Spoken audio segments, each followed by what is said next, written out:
அருகம் புல்லில் அசைவது யாரு?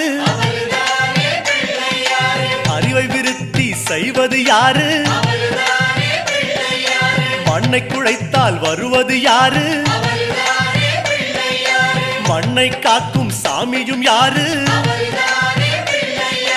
வெள்ளையருக்கில் உள்ளது யாரு? வெற்றி கொடுக்கும் நாயகன் யாரு?